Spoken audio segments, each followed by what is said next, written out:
one of the trustees for the New Health Benefit Trust, and we're welcoming you here today to talk about our new organization and the new impact of the Affordable Care Act on what we all do. Pay or play is the title, or maybe that's a warning. Pay or play or pay. But somebody did pay today for this wonderful lunch we're having. Armstrong, Doyle, and Carroll needs to be applauded for giving us this wonderful lunch. And without any more ado, let's have John Manning come up and give us a presentation on what we get to look forward to in the next couple months. Here you go. John? Good morning, everybody. And so we are going to talk about the wonderful topic of the pay or play mandate. This is something that we have actually been flirting with for months and months and months now. We were actually able to put it off because they had given it an extension, which was good for us. And we wanted to find the most optimal moment to go through this conversation. I've already been asked this question, so I'm going to answer it in advance for everybody's edification. When we have this conversation, there was a concern from some schools to say, don't just talk about the big schools, or don't just talk about the little. So rest easy.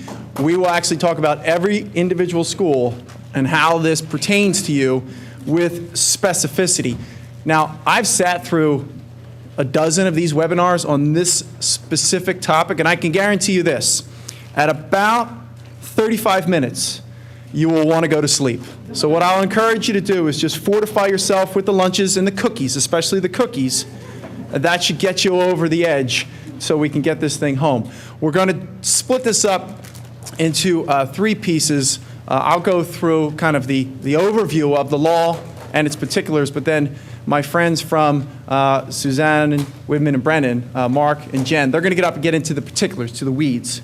And then I'll take the closing part to talk about how Business Solver is going to help you guys with this particular provision of the law. Okay? So we're going to break it up into three sections. We want to keep this to just an hour. We feel that anything longer than that is a bit of overkill. It is being recorded. The slides will be made available. And we have other resources that we'll send out at the conclusion of the meeting for your edification. But we want to make sure that you leave here feeling that this particular provision of the law, which has caused, I think, a lot of people angst, you're clearer on, and that you can go back to your particular institutions and feel better about your positioning with regards to the pay or play mandate. So that's our goal today, that we can make sure everyone leaves at ease. Okay? Now, before we get into that, a couple of quick commercials. An Aetna update we thought was worthwhile. At the conclusion of our last presentation, towards the tail end of it, there were a couple of individual schools that asked, where are we with Aetna? Now, if you recall, taking a step back, in the early spring, I went out to all of you and I said, please tell me your census information. I need to know who is on your plan, who are you waiving, because we wanted to go to Aetna, and we wanted to have Aetna give us a quote. Now, we actually have to take a step back from that. Aetna has always been a little reserved in desiring to quote PASIC, because PASIC was not necessarily tethered in any degree. We went to Aetna last fall, and we said, we're actually becoming something a little bit more structured, a MIWA, the multi-employer welfare arrangement. And we asked Aetna if they would be interested in it then. They said yes, very. So they've been spending all spring going through our data, our claims information, our previous renewals, our plan designs, your census information, and where it now stands is that they're telling us that they'll have a quote for us to review in the next 2 to 3 weeks. Now, I can't stress to you how exciting that is for me, for you. Okay? Because we weren't able to ever have that opportunity to compare an apple to apple. So they're going to be quoting identical plan designs, identical structures, and there might have been reservations in the past to look at an Aetna quote or an option because there's always this assumption that it's not the same as Blue Cross. But when we looked at it, and we'll review all this information in detail moving forward, the networks are almost identical. The hospitals are. The participating provider overlap is above 90%. And it does something else which we found fascinating. It doesn't use a local 5-county area as its geography. It uses the nation. So when we have our Keystone point of service and our Keystone HMO, you know that we're used to this 5-county geographic area. And that actually excludes certain schools from joining Paisboa because their site is in New Jersey or Delaware or out in Lancaster. This would open that up. So you could put a person on an HMO plan and they could seek care in Kansas City as opposed to sticking to the Philadelphia 5-county area. It removes that onerous component of you have to have personal choice to have nationwide coverage. Their HMO is nationwide. So that's an interesting feature for both your members and for Paisboa as a whole because it could expand our breadth and scope. We'll be looking at that towards the end of this month and in the beginning of July, and obviously we're going to keep everybody updated as to where the matter stands, but we wanted to make sure that you were all aware of it. It was a pinch awkward at our last meeting because if you recall, Blue Cross was sitting right there. So it's kind of like, shh, hush on that. We didn't want to be spilling the beans right in front of them. But I feel that we're in the circle of trust today, so I'm sharing that with you.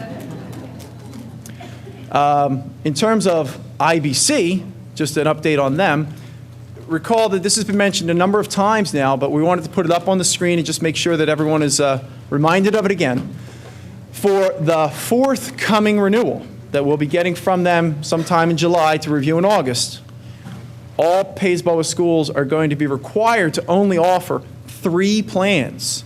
You can offer a 4th if the 4th is a high deductible. So what you'll have to do is review your plan offerings. And some of our participating schools will have a 5-option offering or a 6-option offering. You're going to have to scale that back. So take a look now and see those plans that you have a kind of a smaller portion of your population in, and think about removing those into more strategic plans. The structure that you'll be able to offer to your individuals is as follows: 2 Keystone, and whether that's 2 HMO or 2 point of service or an HMO and a point of service, and a personal choice plan, that would be 3, or vice versa, 2 personal choice and then 1 Keystone. And what we want to encourage people to do is take a look at your plan offerings. We would gladly do that for you at Armstrong, Dillon, Carroll and have a strategic review session to say, does this make sense? Or do you have a C2F2 and then a C3F3 and then a C4F4? Because those plans are really just a hair off from each other. And really what you might want to start to think about is having that kind of differentiator. We've seen in the last year an interesting evolution of structure where people will say, we're really going to go to just 2 options. A high deductible option, and people can get used to that platform of a front-end deductible, and then a copay option, and we'll just keep an HMO on the platform as well. So that's something that we've seen starting to evolve, and it's going to be interesting to watch that continue, but please be mindful of the fact that coming this fall, you will only be able to offer those 3 options, a 4th if it's a high deductible, okay? Also coming out in the next couple of weeks is going to be the plan offerings. There were a number of plans that have been getting smaller and smaller population sets, and some have actually zeroed out. So they had always been on the PASIG renewal option, and you could say, well, yeah, I think I'll put that onto my plan offerings. There's no one in those plans anymore. We're going to close those out. So that offering list will be coming out shortly. You can review that. We just want to be making people mindful of it. Speaking of that renewal meeting, this will be sent out to you officially, but just jot it down if you'd like. We're going to be doing our annual renewal meeting earlier than usual. We're going to be doing it Wednesday, August 6th in this room, and we're going to be doing it from 9 until 12. This, for those of you that are unfamiliar with the setup, is the meeting where we'll present to you the renewal. We'll present to you all the factors that went into it. We like to present strategy sessions at that time to suggest that if you are here and you went there, it would equal this. So all that information will be provided on August 6th from 9 to 12 in this room. And then what we have to stress for everybody, Andrea Meehan stood at this podium 2 weeks ago, and she made this point. And Cindy, where are you? You kind of pressed her on it. Thank goodness you did, because it came from her mouth, not mine. They're making their whole back-end platform change, okay? That's putting pressure on us because all of our members will be getting new ID cards with new ID numbers effective 11/1. So that's forcing us to compress our open enrollment timeline. Because if we follow the structure that a number of schools have done in the past and we do an open enrollment meeting on October 15th, and your people have until the 25th of October to make a plan election, they're not going to see an ID card until the end of November. That ID card that they have is going to have a new number on it. And even though Andrea stood here and said that they were going to map things over so that your existing ID card would be seen as active at the pharmacy and at the doctor's office, we've gotten firsthand testimony from other clients that that's not working out as well as one might have planned. So that being said, we just ask you to be mindful of the following. Now, this is going to be hammered out, but right now, based upon the information that Andrea imparted 2 weeks ago, we urge you to consider a compressed timeline. If we do that meeting in the first week of August, that you spend the next couple of weeks reviewing the information and making a plan determination. Not saying where your people are going, but what offerings you'll be putting on the pallet. We'll get that information into Blue Cross. They'll build their back-end shells. So that's what they'll do on their end. And then we'll have some time to have our faculty back, have our administrative come in and make them aware of the options and give them time to make that decision. That decision, though, we're encouraging be pushed up. And I know that's difficult, and if it's not tenable, then it's not tenable, but we're just encouraging it because of the other outcome. Whereas we keep to the October timeline, and now we're standing here in November, you don't have your new ID cards, your people are having problems at the pharmacy and the doctors, and you have a world of headaches. So to avoid that, we're just asking for consideration on this. An idea that was floated earlier was if you have an August or an early September in-service day for your faculty and staff, if there's a way to possibly wedge a 20-minute conversation about the benefits, kind of make that your open enrollment tip-off. Again, not easily doable for all of our institutions. Certainly the colleges don't have an in-service day, so to speak, but we just want to make sure everybody's mindful of this compressed timeline. This is not Affordable Care Act. This is not Paisboa. This is wholeheartedly Blue Cross and their back-end transformations, but we are still being affected by it, so I wanted to advise accordingly. Okay? That's my commercials. Any questions on any of that? All right, I'll shift gears now. We'll actually go into the presentation. Colleen.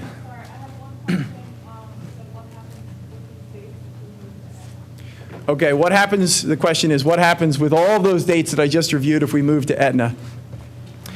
I wish I had an answer for you. To be determined. Let's get the Aetna quote in first, and that's going to be in the next 2 to 3 weeks, and we'll review that with whatever we get from Independence Blue Cross, and then we will have a general membership meeting. Bob Miller.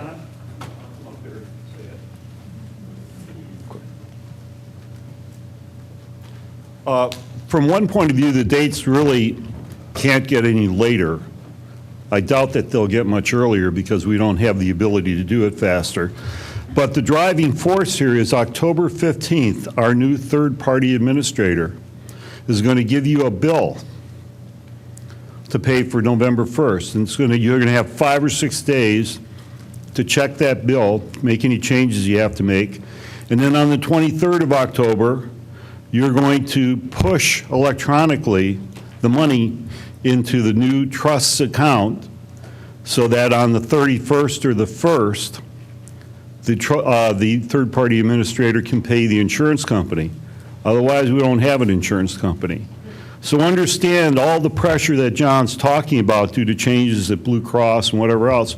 These are realities, not just for this year, but for the future, that the whole time frame has to be adjusted, or we will not be able to operate in the way that we want to operate. So as hard as it is for schools to get anything done in late August and early September, we're just going to have to adjust to it.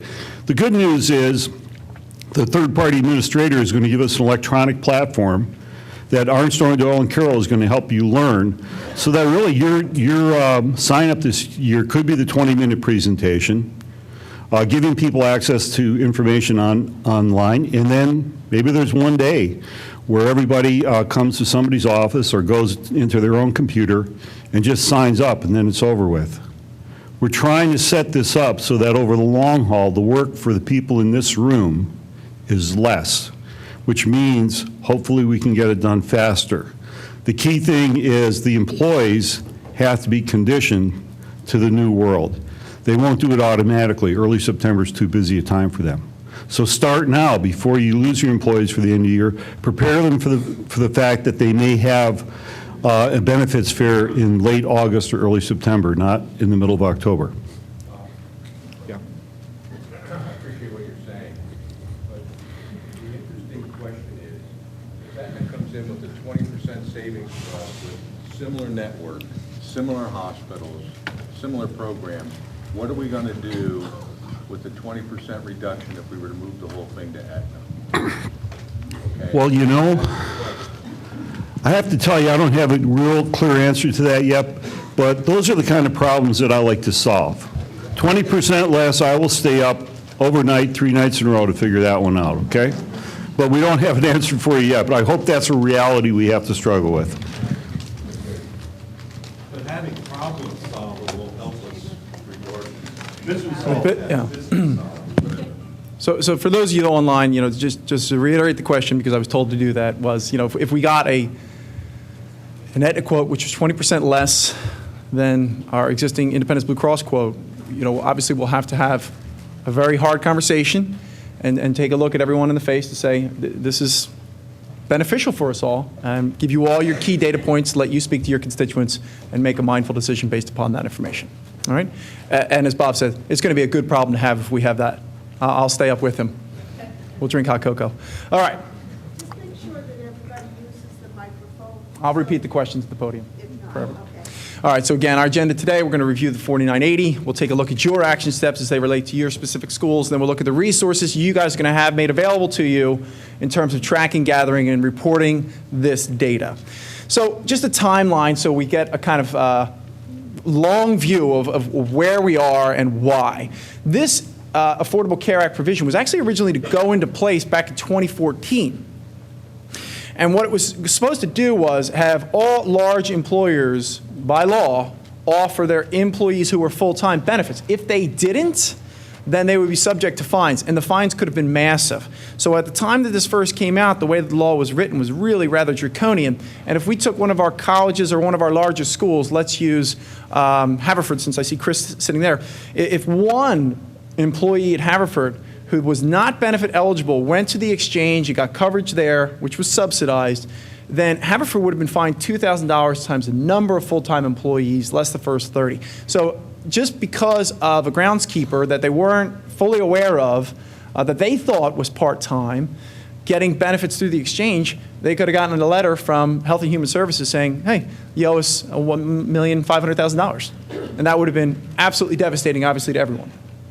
The federal government was realizing the kind of harsh nature of the structure of the law, and so they said, let's push this back until 2015. And what we'll do at that time is allow people a little bit more time to get acclimated to it and get their reporting ducks in a row. And then further, they made a provision to split it between 100 and above and then 50 to 100. So they wanted to chunk it that way because what the Affordable Care Act says is a large employer is 50 and above. So anyone who is sitting right now with just 15 employees, start smiling at all of the pain you'll be avoiding in the next couple of months and years. But it is something we all still need to be aware of because of the reporting requirements. What's the logic behind the law? Because this is something that was done with a reason. If the federal government puts out on the table exchange coverage for every American to have access to, employers very quickly deduce and say, why should I offer benefits and pay this enormous cost? I could just drop benefits and allow them all to go to the exchange. So when they're building the architecture for this provision in the law, they're saying, we need to put in some type of a firewall, a block, to prevent that. Because currently you have 161 million Americans who get insurance through their employers. If the federal exchanges didn't have any type of barrier to prevent employers from dumping them in there, then you immediately have subsidized health care in this country, which was not the intent. The intent was to cover the uninsured. So this was put in as kind of a stopgap to say, no, employers, we don't want you to drop coverage. And as a preventive measure, we will fine you if you do. So that was the logic behind the law, and I guess it kind of makes sense. But interestingly enough, as I was preparing for this presentation, on Monday, in the Chicago Times-Tribune, I saw this editorial that said, this provision is so cumbersome, it's probably doing more harm than good. And this whole concept of it being a firewall, the Robert Wood Johnson Foundation just did a study, and the article goes on to say that this would probably impact maybe 500,000 people.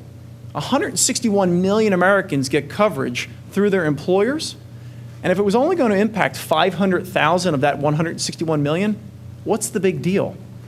All of the reporting requirements that are going into this are so onerous that this article went on to say, you should probably just dump it. So I actually have a friendly wager with my attorney friends here that this actually might go away. Now, I'm optimistic, and they're pragmatic, so don't listen to anything that I say, but you heard it here, and it's going to be recorded online, and I'll repeat this video if it comes to pass, and I'll say, ha-ha, look at that, I was right.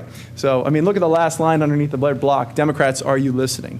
And as you know, Chicago has Rahm Emanuel as its mayor, who was the previous chief of staff to the administration, so there's communication lines there. I'm sure they're reviewing this. We'll see what comes to pass. But right now, we do need to abide by the way the law is structured.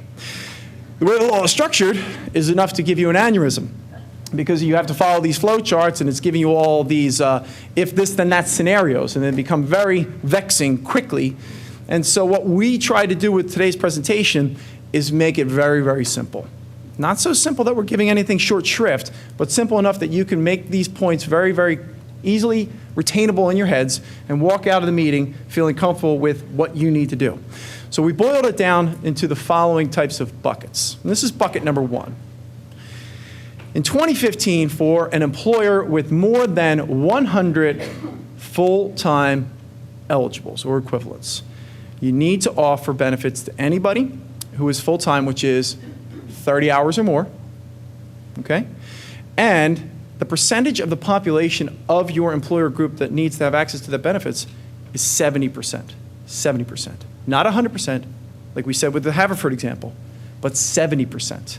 Then in 2016, that threshold jumps to 95%. So that's for our large employers. Very simple. And I will come back to this. And by the way, all these slides will be made available at the end of the meeting. For those that are 50 to 100 in that space, this provision actually kicks in 2016. So you have more time than the larger schools. Again, full-time is considered 30, and you need to make those benefits available to 95% of your population set. So what I like to do, I'm a visual learner, is I like to just compartmentalize things and say, who am I and where do I fall? The mandate says, if you offer benefits and a person is full-time and they're not getting them, they go to the exchange, then you would be dinged this penalty. But I give an example here with the highlights in red, that if I'm one of these larger employers, and I'll use the Haverford School, not Haverford College, but the Haverford School, Michelle might have 150 full-time employees, and she offers benefits to 105 of them. She's okay, because she met that 70% threshold. So she's fine. No penalty provision in 2015. She can now take a deep breath and exhale. And I would encourage anybody who is a large employer above 100 to take out your calculator and figure out, okay, I have 200 employees, 500 employees, 800 employees times 70%. That allows me to know concretely what is my window and how much room do I have to move on this so that I am cognizant of my penalty provisions. Question in the back. To offer it to 105 FTEs? To offer to 105 FTEs or 105 people? 100. Can you unpack that a little, because Sure. it's a little confusing the way you're I'm articulating. going to back up, and I'll ask you to look at the second bullet. An FTE is considered 30 hours. Full-time is 30 hours and above. So if you have people who are working 20 hours, 15 hours, they're not meeting that parameter. So when we speak of FTEs, that's going to be that 30-hour provision. And that's something that's interesting, because a lot of employers have said, look, I consider full-time to be 37 hours, not 30, 37. So if I am a person who is offering benefits to only people who are 37 and above, I need to adjust that and realize that my new threshold is 30 hours. John, can I disagree with you a second? No. We get along. There's two things to think about. One is in terms of counting the number of employees that you have to see whether you're subject to the law. You have to add up all the little pieces of everybody. If you come up to 100 full-time, 100 plus full-time equivalents, you're subject to the law. You're subject to that particular deadline. Now, when it comes down to who you have to offer insurance to, you don't have to offer insurance to a half of a person or a third of a person. What you have to offer insurance to is all the employees who are full-time from the point of view of 30 hours or better. Okay, that's different. Those are not full-time equivalents. Those are full-time employees if they're 30 hours or more. Those are the and you have to hit 70% of that group. So remember, it's two different calculations. First, the calculation is, does the law apply to you? Add up every bits and piece of everybody. If you have 100 full-time equivalents or more, you're subject to that provision of the law. Second point, who do I have to offer insurance to? You have to offer the insurance to those who work 30 hours or more, because from the point of view of health insurance, they're full-time employees. That group, in the first year, you have to offer to 70%. Second year, 95%. Why those percentages? Why not everybody? The government knows that there's going to be some trial and error, some screwing up, some making mistakes. You could have a full intention to completely comply with the law and make a mistake or underestimate or follow the wrong testing procedure. They're giving you some time to get used to this because they don't really want to penalize you. What they want to do is help you insure your employees. So that's the reason for the slack that they're giving you, okay? Yes, Walter.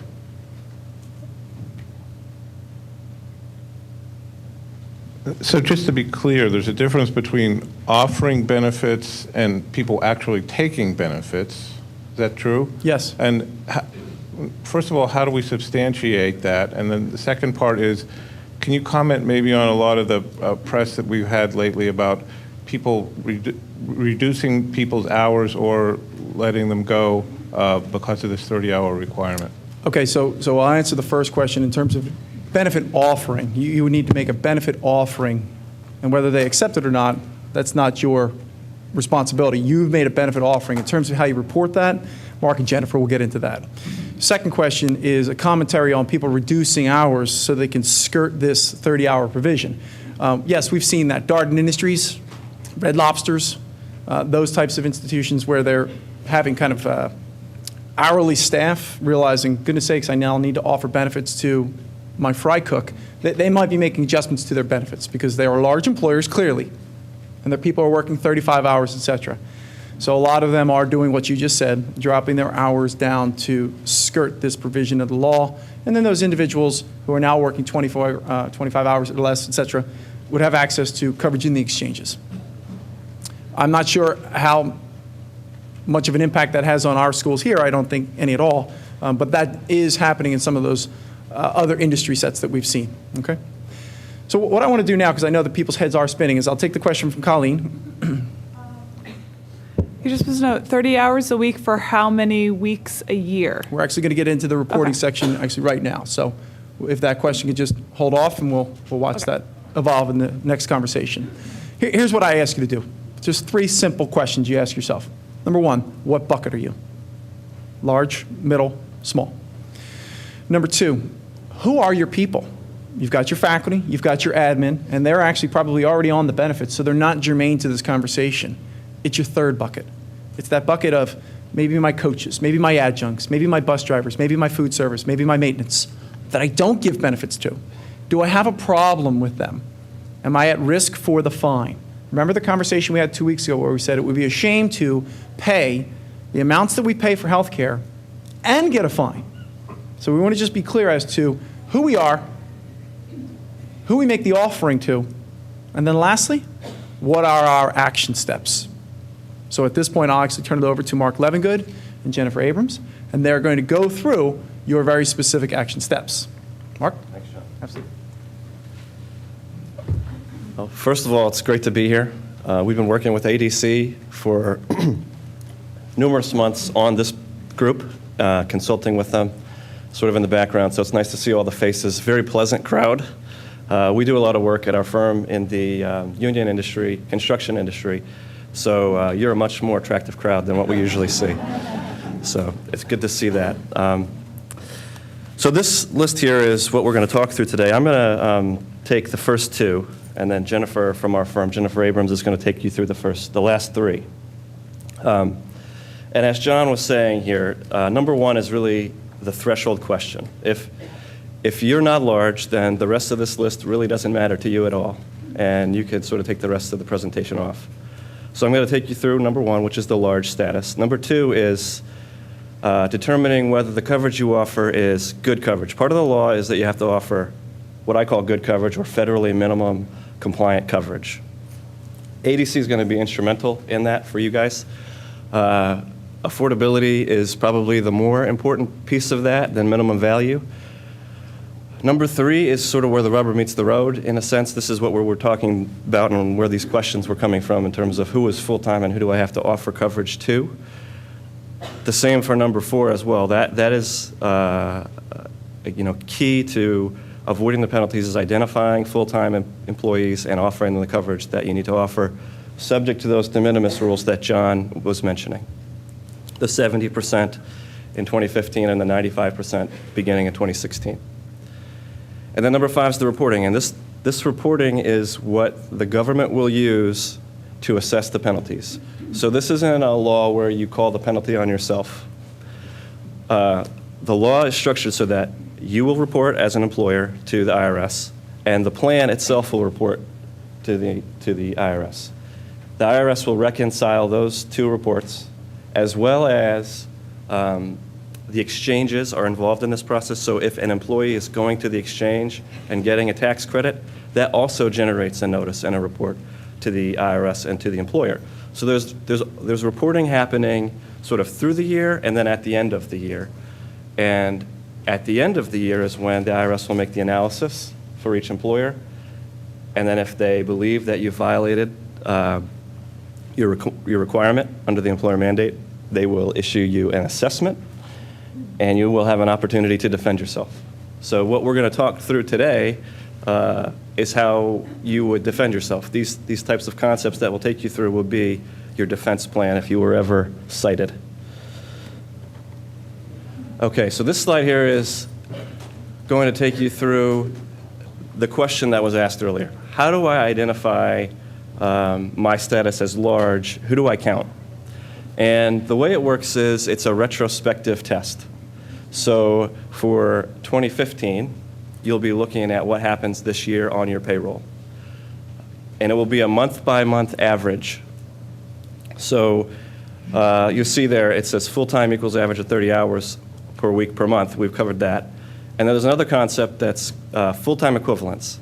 So for each month in the prior calendar year, so let's take 2014 with a view to a 2015 status. If you look at January of this year, you would say, X number of employees average 30 hours per week in January. Who else do I employ? Who else did I employ in January? You take all of those hours that are left over for non-full-time employees and average them into a lump sum number. And you divide that number by 120. What that'll give you is probably some odd number. It won't be a specific whole number. It'll be a fraction number, probably. Those two numbers for that month would be added together, and that would be the number of full-time employees that you have for that month. This process gets repeated for each month in the year, and then at the end of the year, you average the 12 snapshots. And I'm going to show you a slide with an example so that'll make it a little clearer. But an important point here is you round down. So if you're right on the threshold, say 49.99, that's only 49. So that's a little bit of a relief, not much. And the other point here, control group rules apply. So when you're doing these averages, if there are related entities, and I'm not going to go into a lot of detail about what related entities are, but if you have a school that's related to maybe a separate school for a different class of employees, and they're separate legal entities, but the control of those legal entities is somehow interconnected. That control group rule is about aggregating the two schools together. So let's say that one school only had 30 full-time equivalents, and the other school had 40 full-time equivalents. With the control group test, you would add those two numbers together. So you would actually have 70. So the organization that includes the multiple entities is aggregated. And in the context of nonprofits, the test is really about the identity of the people who are controlling each organization. It's generally an 80% test. So if you have two boards of directors and there's an 80% identity across those boards, you should probably talk to your legal counsel about whether you need to aggregate the two entities together for purposes of making this evaluation. Sure. We have full-timers, we have part-timers. Yeah. Then I have a category that I call substitute teachers or summer help to Mhm. keep the grounds up, things like that. Do the substitute hours and those groundskeeper summer hours all get thrown into the calculation? Yeah. Okay, so the question is whether substitute teacher hours and summer groundkeeper hours are included. Yeah, and the answer is yeah.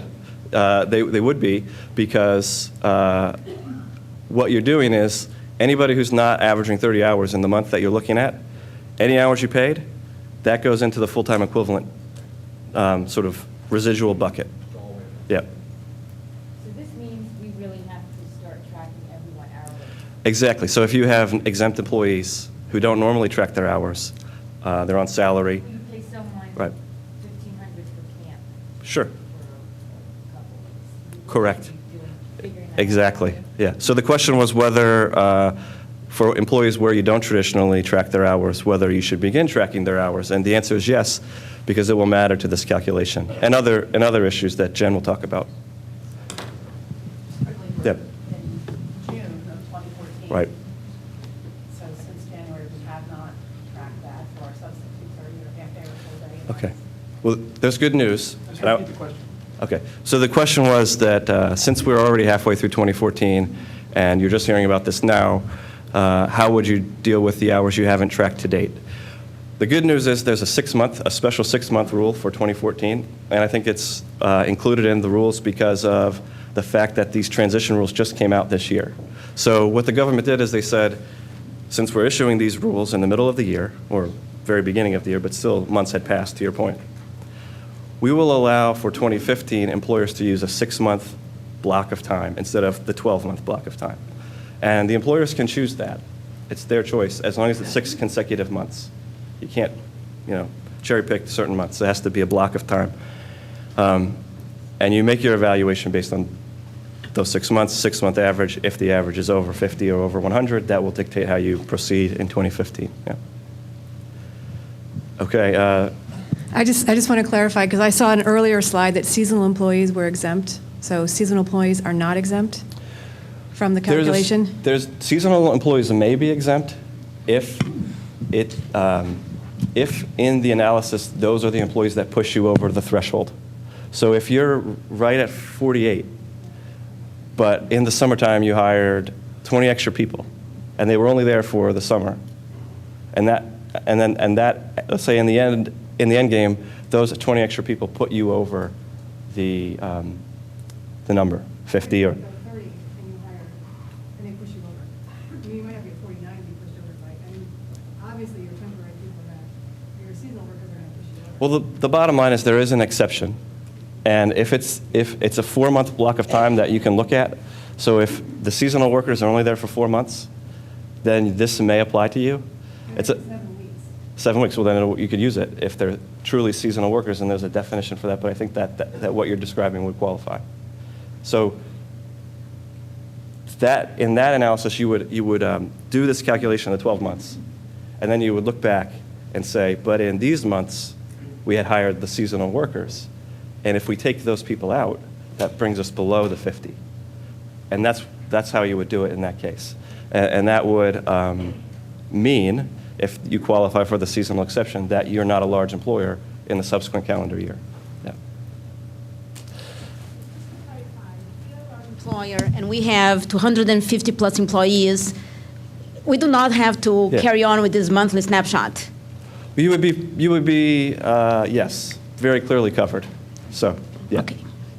Yeah, so this analysis is most important for the schools that are right on the numbers, right around those ranges. So we don't have to worry about substitutes and then the folks that are going to come on board during the summer, because we already offer coverage to 200 people. If you're already offering coverage to most of your full-times, yeah, and you have that many, Yes. then you're right. Okay. Yeah. Okay. I have a question over here. I have a microphone too. Says our substitute teachers are not included on our payroll. They are paid per class on the day that they substitute. They are responsible for their taxes. Are they still included in the FTE? They are included in this calculation, and there's a special rule for whether they need to be offered coverage, which Jen's going to talk about. Okay. If they were to work enough as a substitute, there may be a month in which they are considered full-time, and they may be entitled to an offer of coverage, depending on the structure of the plan and the rules that are selected, which Jen will talk about. And I'll leave that to her because it is somewhat technical, and she'll do a better job of explaining it than I will. Okay, so this is the example of this process that we've put together. It's a school. It has a September 1st to June 15th school year, 30 full-time teachers, 10 administrators, 15 part-time employees that work 20 hours a week. So you can see, if you look at January, for example, there you see the 40 is the 30 full-time teachers and the 10 administrators. That's the 40. The 1,200 is all of the hours that are worked by the part-time people. The 1,200 is divided by 120. That gives you the 10 that you see there on the FTE column. And the aggregate there is 50. So 10 plus 40 is 50.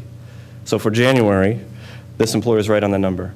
And they have the same pattern continuing through May. And they get to June and the school year is ending. So in June, you see that the number of full-time drops to 10. So the 30 teachers have become covered by that part-time bucket because they go home in this hypothetical. I don't know if that's how your school works, but in our hypothetical, that's how this school works. So the teachers are gone, and so their hours don't just disappear because they did work some of the month, but they didn't work enough to average 30 hours per week per month. So those hours go into the part-time hours bucket. Nevertheless, that only produces 25 full-time equivalents, and that leaves you with 35 for the month of June. The staff becomes even more skeleton in July and August, and then it picks back up again in September when school starts again. So you'll see there the final average is 52.92, which would be, 42.92, which would be 42. So this employer wouldn't be covered. Now, if you think about that 6-month rule that we talked about, if this employer wanted to, it could take June through December.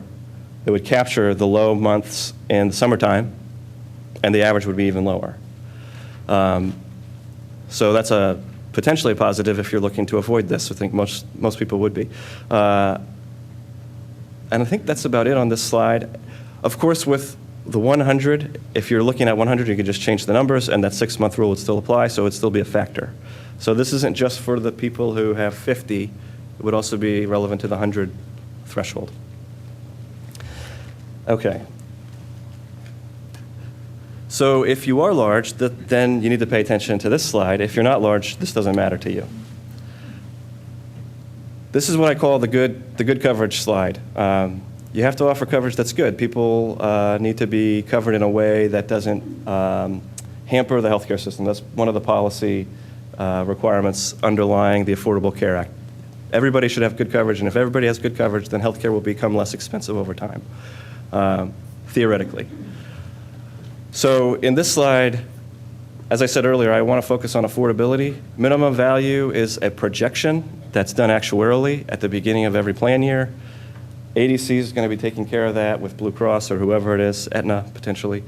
What the minimum value covers is the deductibles, the cost sharing within the plan, those types of things. And it basically says as long as the plan's covering 60% of that cost, the plan is minimum value. So as long as your deductibles and cost sharing doesn't exceed 40%, you're going to be good. I don't think there's probably going to be any issue with that in most cases. The affordability is a little trickier because of the way the law was originally written. The law originally contained that phrase. There still contains it, but it's been done away through safe harbors that I'm going to talk about. But it says in the law, 9.5% of the employee's household income.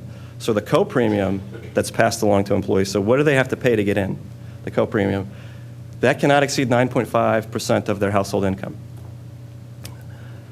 The problem with that is nobody knows what the employee's household income is because they may have spouses or children who are working, whoever it is, and therefore it's impractical to use that rule.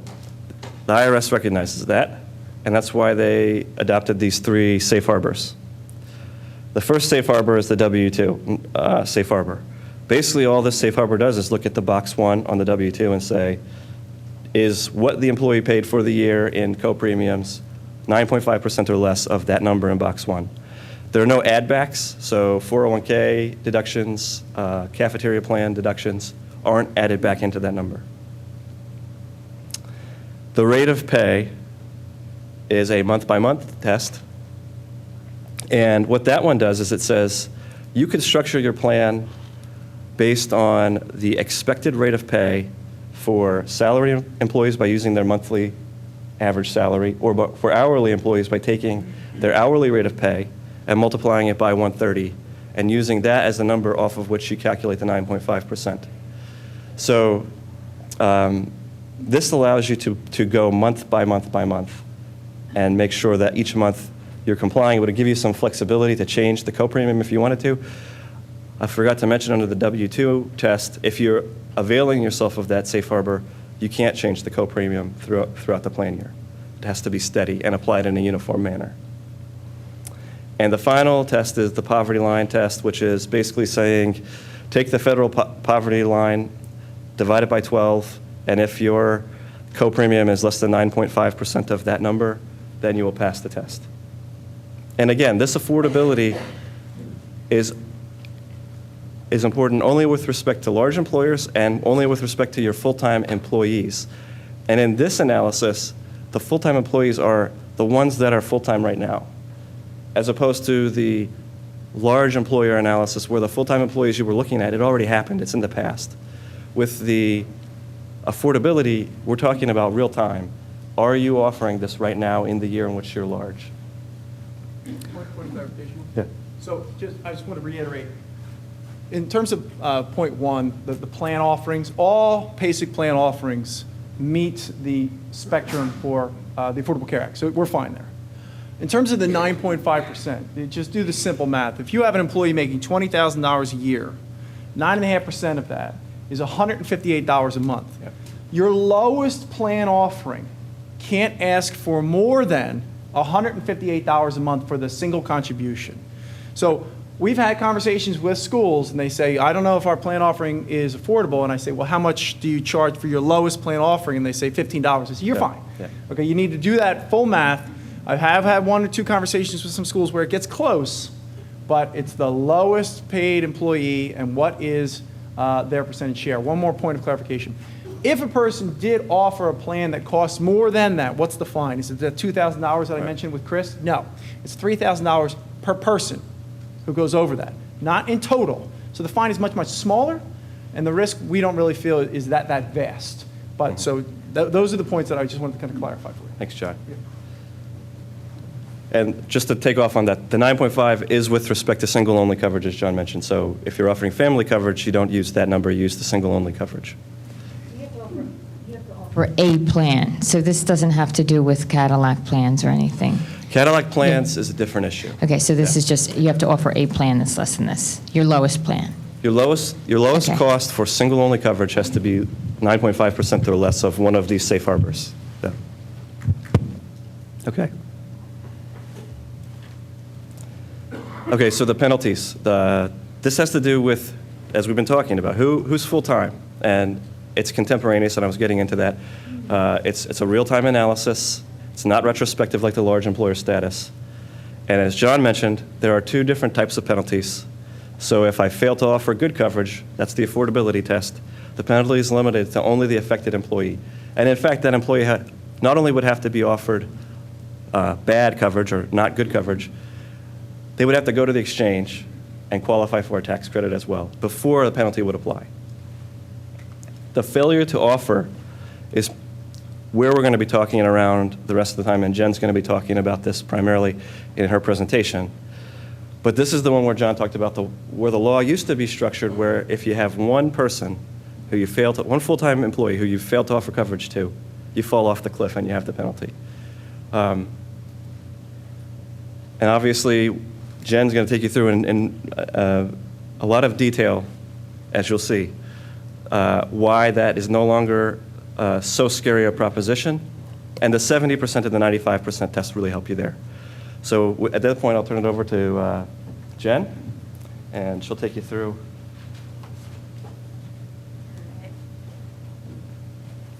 This is the part where you're going to need your cookies, I think.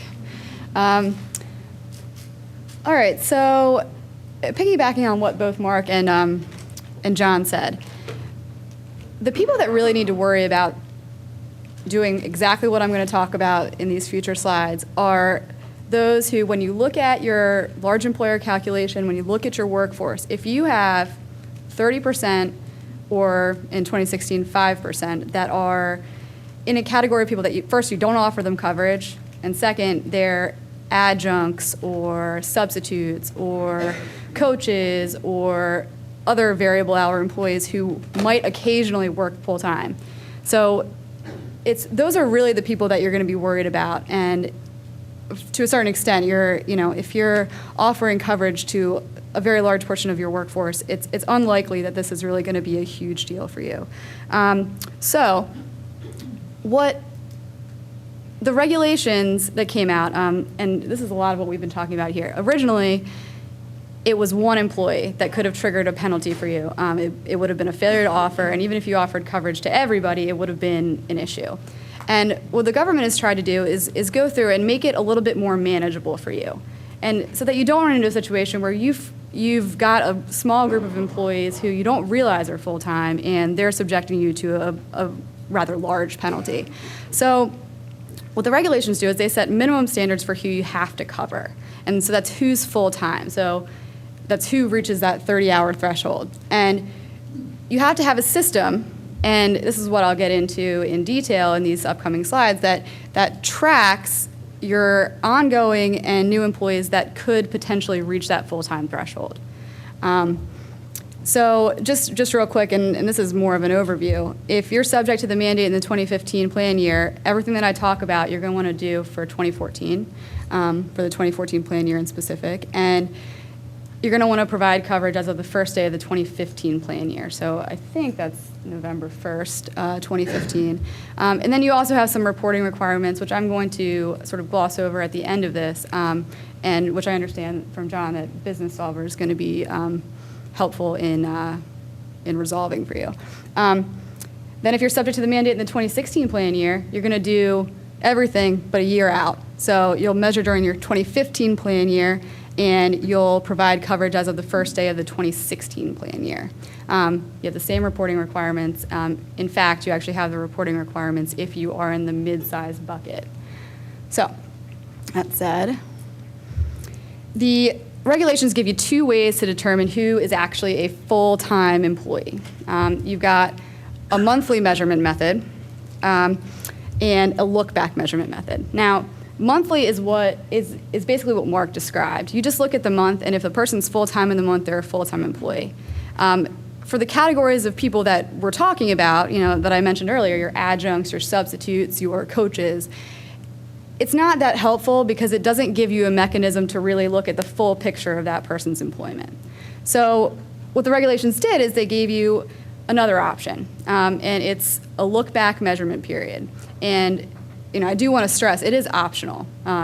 If you want to treat all of your employees as full-time, if you want to offer coverage to everybody, then certainly you don't need to worry about measuring. It's really for those that you want to carve out or you want to really determine whether or not they're full-time. You can, subject to certain limitations, split up your workforce and use different measurement methods. That's not something I'm going to talk about in detail, but you can split up your salaried and hourly, collectively bargained and non-collectively bargained. But it's a subset of delineated categories that you can split, and I'm not going to talk much in detail about that. All right, so before I get into the meat of the measuring,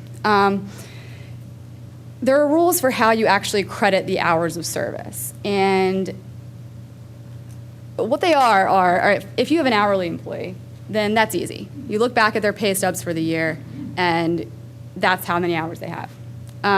For your non-hourly employees, so your teachers, and theoretically these aren't people you're going to really need to measure, you can use a day's worked equivalency or a week's worked equivalency. So if they're working 8 hours a day, you can just say for any day that they're working 1 hour of service, I'm just going to say they have 8 hours. I don't know if they work 9, I don't know if they work 10. I'm just going to say they had 8 hours, and that's right. For weeks worked, it's that, except for 40 hours. And it is subject to anti-abuse provisions. So the one example I can think of is a nurse. So if a hospital said, a nurse is working 12-hour shifts 3 days a week, they can't use the days worked because it's going to substantially understate their hours. And that's sort of a general theme about all these rules. If there's a potential for abuse, just assume that that's probably not going to be okay. And then there are some special rules for specifically schools. And one of the issues, and in these regulations, they ask for a lot of comments. And people would submit different information on well, how are we going to know how many hours these people work? And adjuncts was one of the areas that they actually addressed. And what they said was, first, you could use any reasonable method of crediting their hours of service. You could, as of September 1st this year, you could say, you're going to need to log your hours and submit a timesheet, and that's what we're going to credit you with. Or, when there's other options too, it's just any reasonable method. Or you have this safe harbor where for any credit hour or any hour of classroom time, you credit 2.25 hours, and then an hour of service for any additional required hours. So I did a small example. Say they have 6 credit hours, 2 hours of office hours each week. So that ends up being 15.5 hours of service per week, and that's all she wrote, not full-time.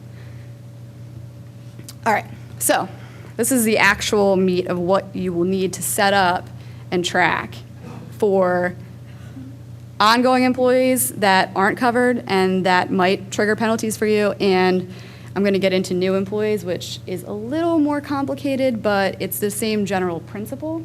So what we set up is a standard measurement period.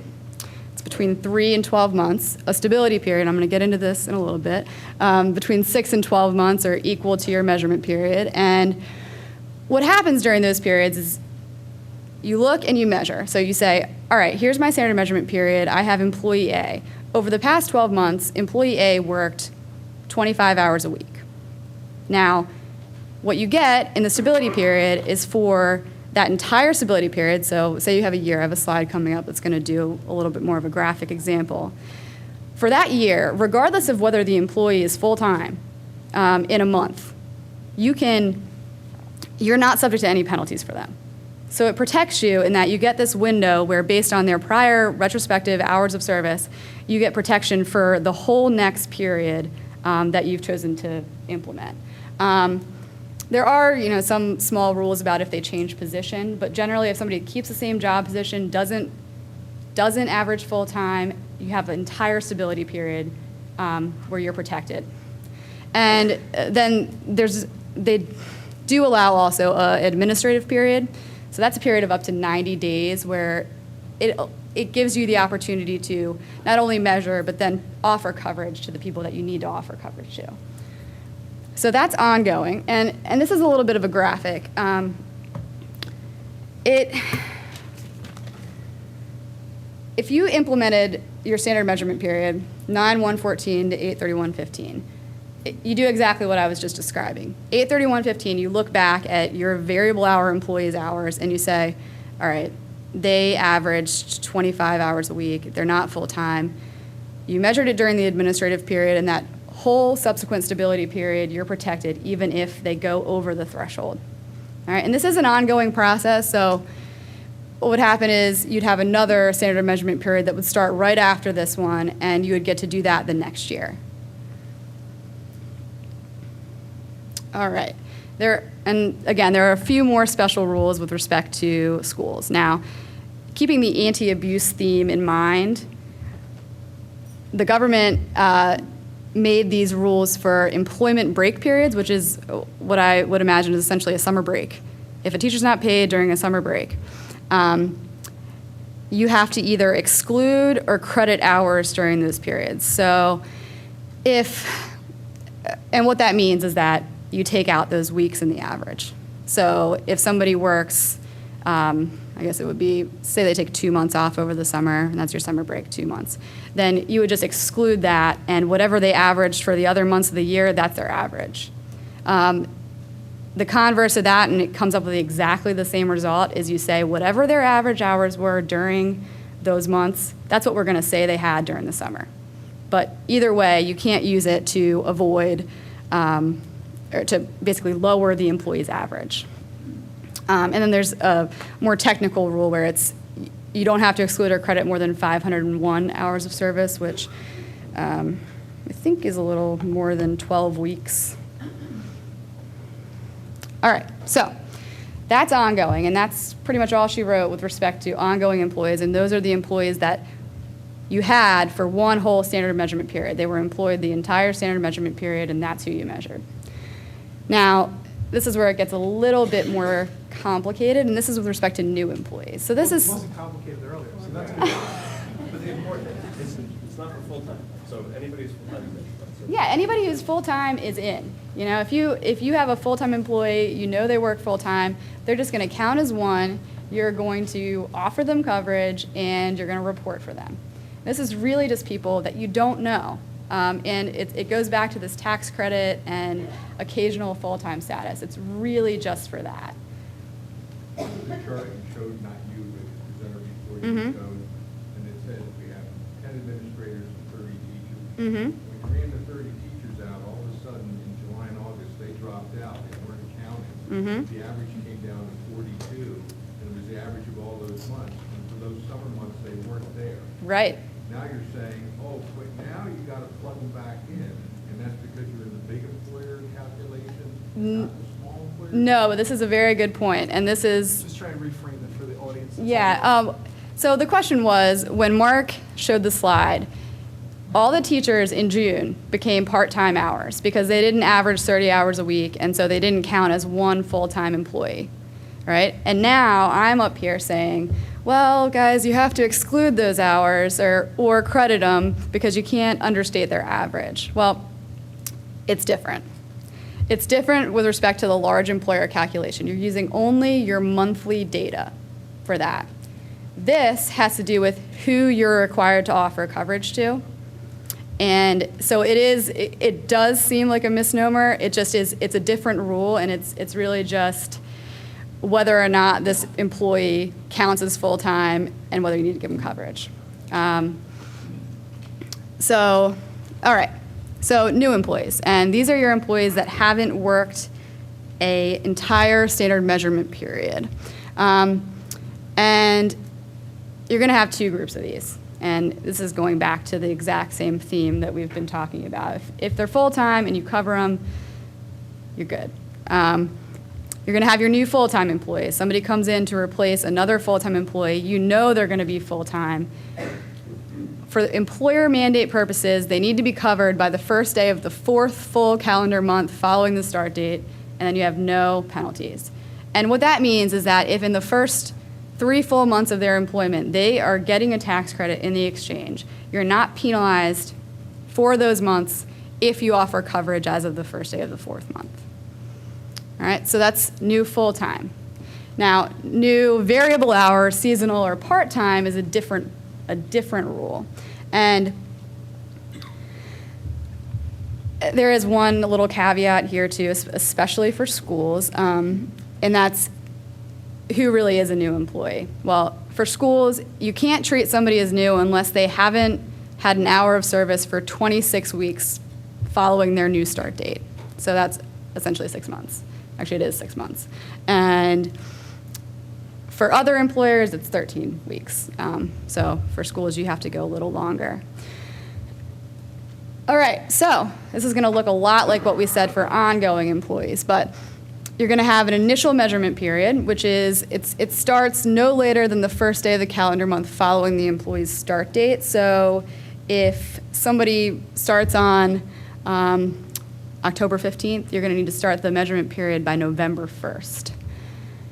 Then you're going to establish a stability period, which is exactly the same as for ongoing employees. What you would do is you'd say, I'm measuring during this period, I've got whatever administrative period I'm going to have, and then for the subsequent stability period, I'm going to treat my new employee as full-time or not full-time based on his hours during the measurement.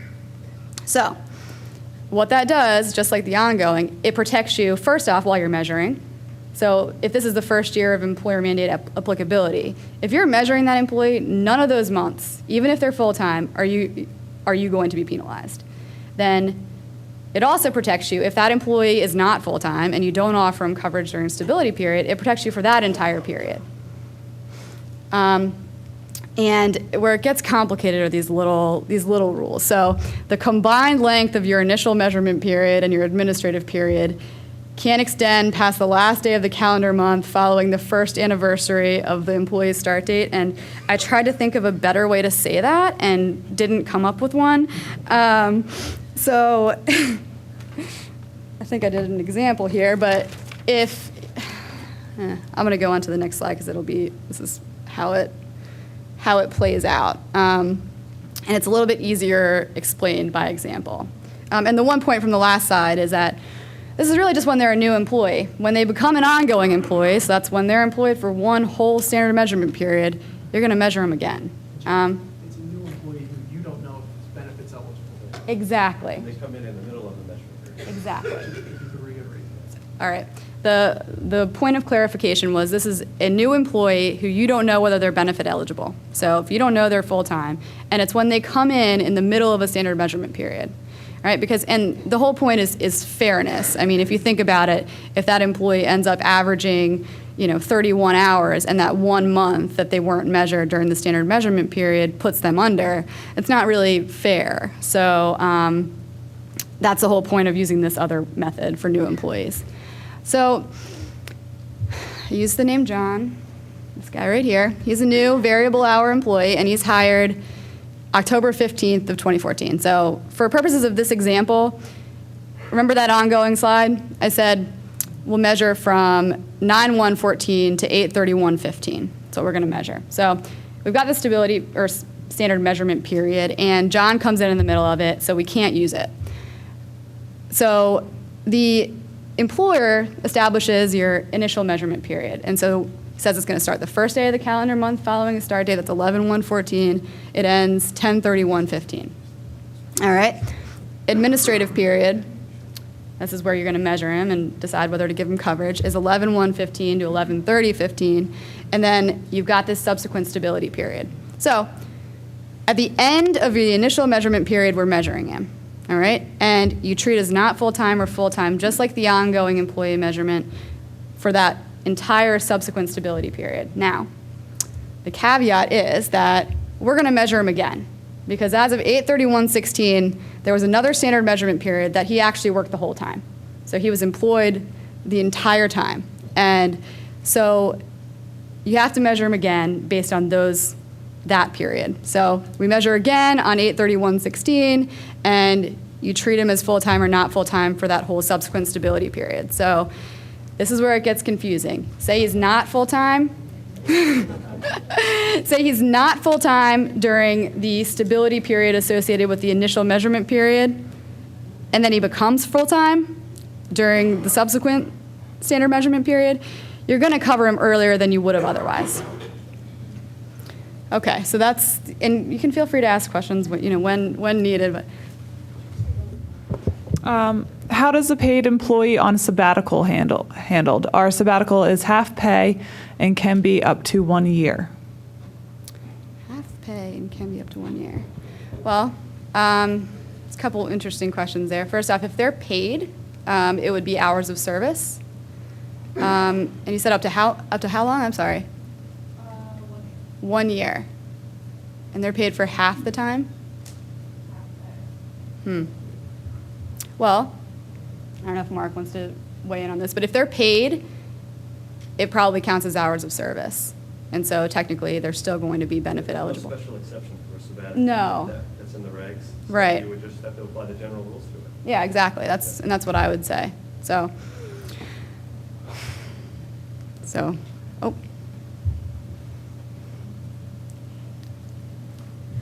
Please forgive me for this question. Okay, John is on his anniversary date, which would be October 15, 2015. Let's say he's 31 hours. We have a 30-day waiting period. Do we offer him benefits November 1, 15, or 16? I mean, you have 2 years worth of review, but when on his anniversary date, he would be eligible for benefits? Well, it would depend on when you establish. So in your example, what you're talking about is, say you just decided the first day he starts working. Well, I needed to repeat the question, I guess. Oh, it's good? Okay. All right, so if you decided as an employer that you're just going to start measuring him the day he starts working, right? He's a variable hour employee. Then you've got that year, and you can do it at your discretion. You could make your initial measurement period 10/15/14 to 10/14/15 and cover him as of 11/15, or that's 15, 11/15/15. For how long? For what would be your subsequent stability period. So that would be, if you used a 12-month measurement period, you're going to use a 12-month stability period. So you would cover him for a year after that, and if he's still a variable hour employee, you measure him again based on the ongoing employees, period. So it does become this layered approach where you're... Okay. Yeah, I'm sorry. I hope Different that's- scenario. Okay. John left. John has a new job with insurance coverage. Am I to contact him after he leaves and say, hey, you worked 31 hours. I'm going to send you a letter to say you're eligible for benefit coverage? Absolutely not. And the reason is, first off, he's not your employee anymore. So once they leave... You're only triggered by your full-time employees. Active, okay. So he's not your employee. If they leave, I mean, there are the break in service rules that apply if for some reason they come back. But if they leave, you don't need to worry about them because it's only your full-time employees that you need to worry about. So I don't have to worry about COBRA or anything? Well... Once he's gone, even if I looked back and said he was eligible, I don't have to send him any paperwork? No. Well, no, but he's, in this scenario, he wasn't eligible ever. Yeah, he never got to eligibility. Yeah.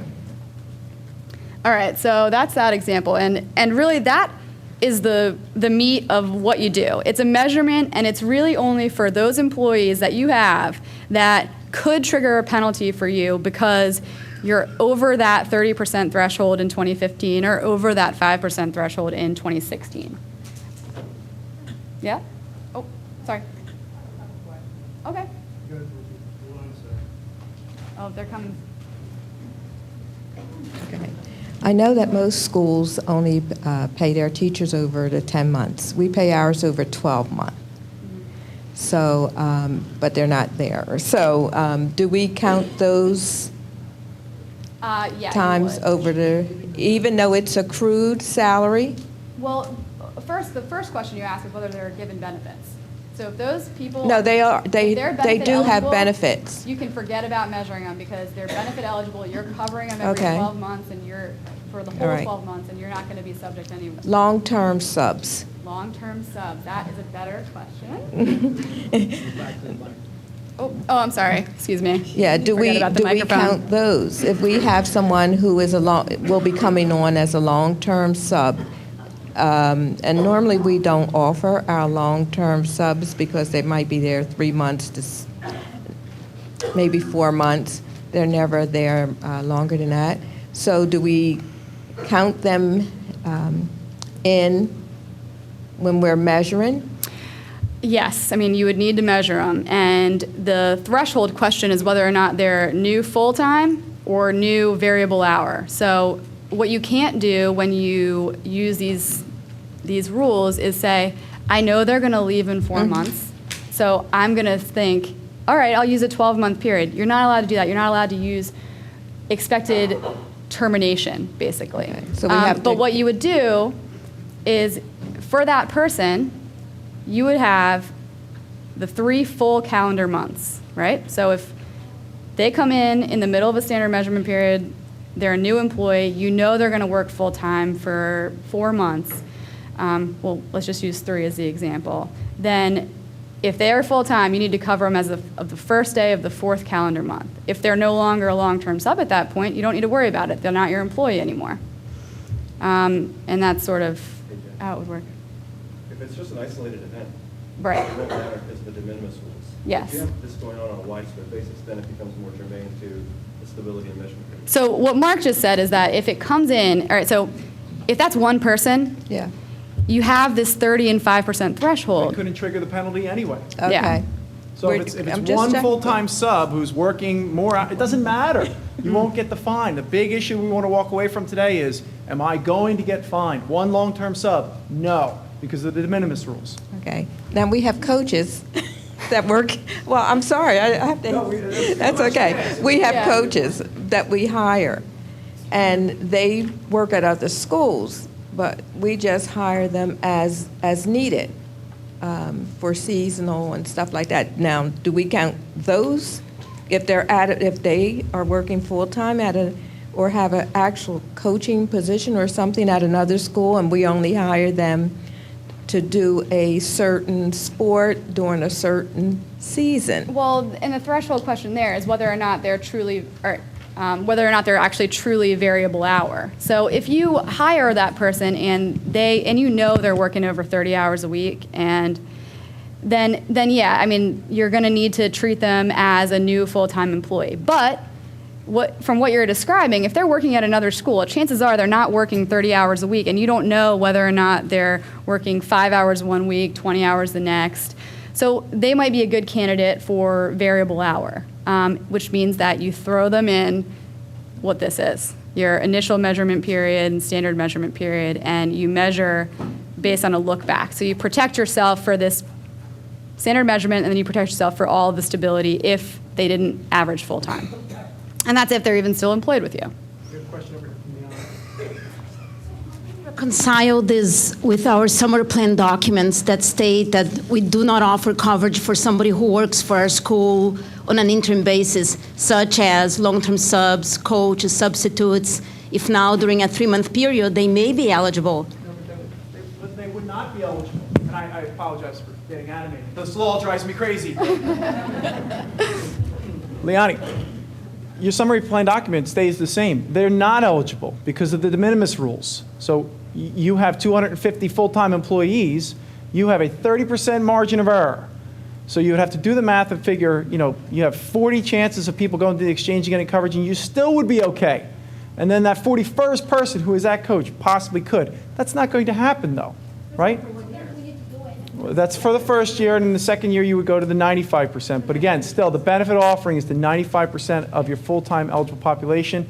And those coaches or the full-time subs, et cetera, there's all of these variations of the law which allow you to avoid the penalty. So I'm confused then. In our case, we're clear that we carry over the double tax rate or penalty. We need to do this measuring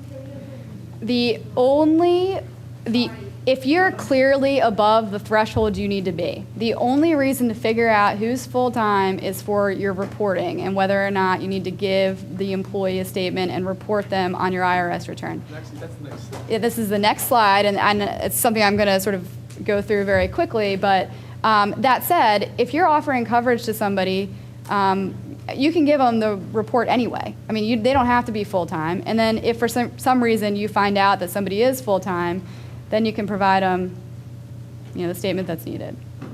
So, all right. I'm just going to briefly address the reporting.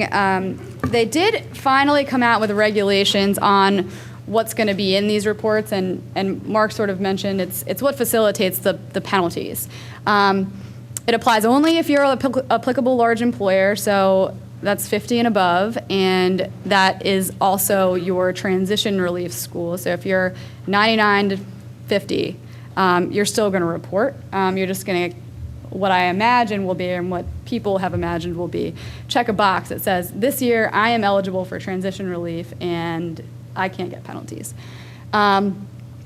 It's a requirement to report information about the prior calendar year, and it is, and I'm going to get into what the content of the report would be. And then it follows the W-2 schedule. So your annual filing to the IRS is due February 28th, March 31st if filing electronically, and your annual statement to full-time employees must be provided by January 31st.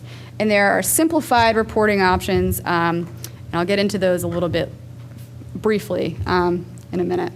I'm not going to read off these. This is essentially the content of the return, and it's going to be on an IRS form, and it might have additional instructions that you follow. Have you seen the form? No.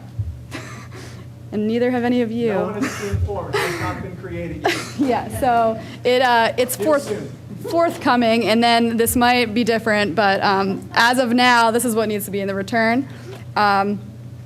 And the statement to full-time employees is essentially the same thing. It's just with respect to that full-time employee. There are two simplified reporting options. One has to do with if you make a qualifying offer to certain employees. And so this comes into play if you've got all your teachers. They're offered coverage 12 months of the year, and you offer coverage at, there's not a lot of cost sharing, and you offer coverage to their spouse and dependent. So if that's the case, then you get to check a box on the return and not report all the monthly information that is on this slide. That's only with respect to qualifying offers, and the three requirements for that are, first off, you've offered coverage for all 12 months that the employee was full-time. The cost was less than 9.5% of the federal mainland poverty line, which I think is about $1,100. That would be the 9.5% this year. And you offer the coverage to the spouse and dependents. You would still do the employee statement, and that's only with respect to those qualifying offers. So you would still file a normal return with all of that information for anybody who didn't fall into that category. The other simplified reporting option is if 98% of your full-time employees are covered and offered affordable minimum value coverage, then you don't have to report whether the employee is full-time, and you don't have to report your total number of full-time employees. So that concludes what I have to say. I don't think you should go very far. All right. Well, while you're... Good. Last time we all met and met our new third-party administrator, I think we were all told that with this pain in the neck process, if we're willing to have a system in our school to track the hours, which I think is unavoidable, when in doubt, track the hours. If you don't track the hours, you don't have a defense. But I think what we were told last time, John, maybe you can speak to this, is our third-party administrator has a system for helping us work with this issue and this reporting. Is that right? That would be this slide. So go for it. Thank you. All right, There's a question over there from Colleen. Oh, sorry, please. I think it's just a clarification. There's no reporting requirement for employers with less than 50 employees? No. Okay. No was the answer. So no is the answer to the question, if I have less than 50 full-time employees, do I have to do anything? You do not. So that's good. Just a couple of quick recap points, right? And that was a lot of information, and this is all on video, so you can go back and review it time and time again to get yourself clear on it. But a lot of it was speaking about things that are not going to be relevant to you, right? We have this fear of variable employees and this and that, et cetera. But because your benefit offering is within that de minimis rule, you're going to be able to avoid the fine. When we looked at all of our schools, and we figured out, all right, how much of their population is currently offered benefits, it seemed from our review that almost everybody is going to be okay. All right, it's just some of those schools that had adjunct faculty potentially, or a large food population or maintenance staff that we weren't aware of.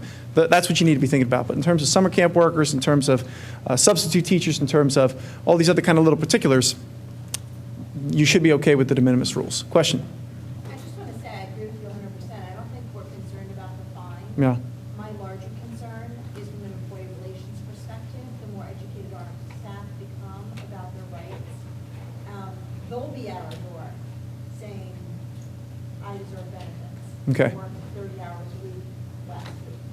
And so I think having this discussion, we still need to have our ducks in a row. Even if we're not going to get fined, to show our staff what our policy and practice is so that we're not giving benefits away or excluding people from an employee relations perspective. Yeah, and just for the purpose of those online, the comment is, while we appreciate the fact that we'll be able to avoid the fine, we do need to be cognizant of all these parameters from an employee relation perspective. And that's an excellent point, and obviously we would be able to help you articulate that you are within the confines of the Affordable Care Act and the opportunities that exist within the exchanges for those people who might not have access to care at your employer group, but do have it through the federal exchange, okay?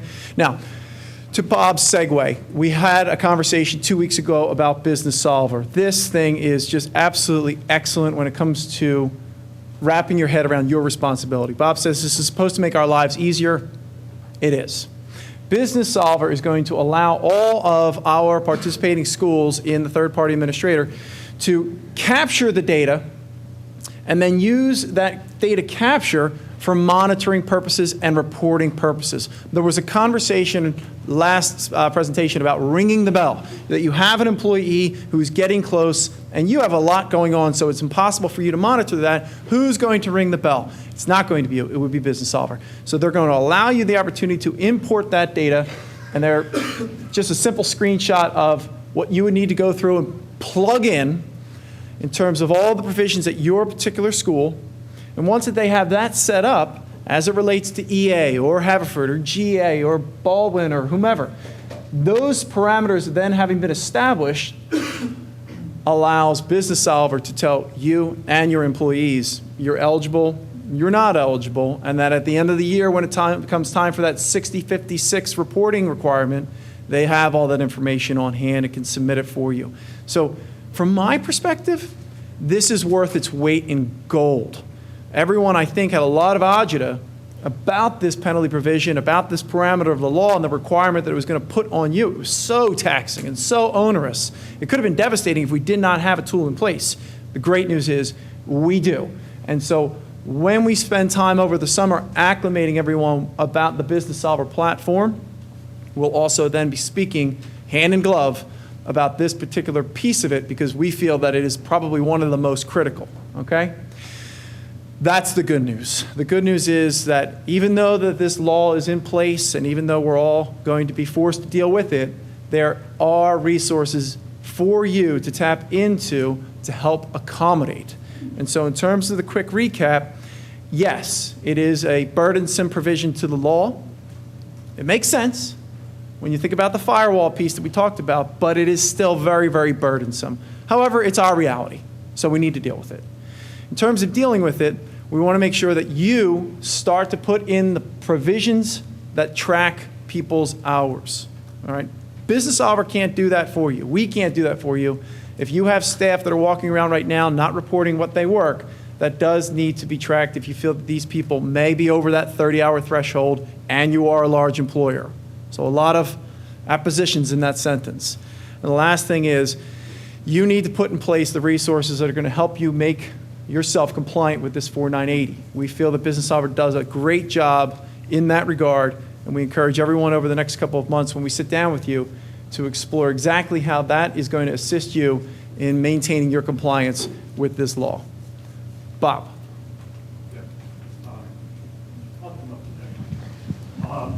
Sorry to keep bumping up and down. Yeah, tracking the hours is a key thing. You've got many reasons for wanting to do that. Only the employer is responsible for tracking hours for any purpose whatsoever, including this one. So having a general HR expectation in your shop that you are tracking the hours of all employees is important. The government holds you responsible for that, not for the employees. This is only one reason to do it. The second thing that I wanted to say is we have to launch a new game, a new quiz game, Stump the Stars at ADC and the law firm. I could see a lot of people's minds trying to grapple with this part and that part. As you walk away from this, or if you read through the notes afterwards, again, you're going to come up with those many examples that you're worried about. I say write them up in an email and send them to John Mannion and see if you can stump the stars. If you stump the stars, if they actually can't answer your question, I'd take you out to lunch, okay? We'll go to a really nice place, but she's actually read the whole law. It's about that thick. These people really understand it, but to explain, I mean, how many caveats were there? If we had 1 ounce of caviar for every caveat that she brought up, we would be eating all day. So this is, on one level, very complex. And you shouldn't ruin yourself trying to master these rules. As you're struggling with them, you will come up with examples relevant to your shop, whether it's the coach or the part-time employee. We take all those questions seriously. Write them up in as much detail as you can and try and stump the stars, okay? Because it's hard to remember all 3 or 4 different slides as you're thinking about one situation. In the end, some of us were asking questions about people that weren't really employees. Oh yeah, I forgot that part, It's really, there's 7 different things you have to keep in mind. They've mastered it. Let's test them and not have too much anxiety about this, okay? Free lunch if you stump the stars. And we accept that challenge to the degree that we also get invited to the lunch. What we'll do, as a kind of wrap up to this, is if you were to ask us questions, we'll compile those. And I think it would be helpful and very, very relevant to then send out an FAQ sheet. So any questions that you come across, shoot them over to me. Mark and Jennifer and I will review. We'll put together a response, and then we'll compile all those responses and send that out to you at some time this month. Okay? Colleen has a question. When does compliance go into effect for the small employers? Small employers meaning less than 50, I assume is the question? I would assume. Never. Unless the law changes and they move that threshold down to 25, never. Small employers do not need to pertain to any of these rules. John, you have to prove they're a small employer, so you still have to track their employees' time. You have to be able to prove that you're small. Right. So at this juncture, we try to keep this to 1 hour and 10 minutes. We did hit that mark. I appreciate everyone coming out today. We liked seeing everyone. Sharon Douglas and other people from ADC's offices are out in the hall. If you have questions about the participation agreement that was handed out 2 weeks ago, we are here to assist in that regard. Otherwise, it was great seeing you all, and enjoy your summer.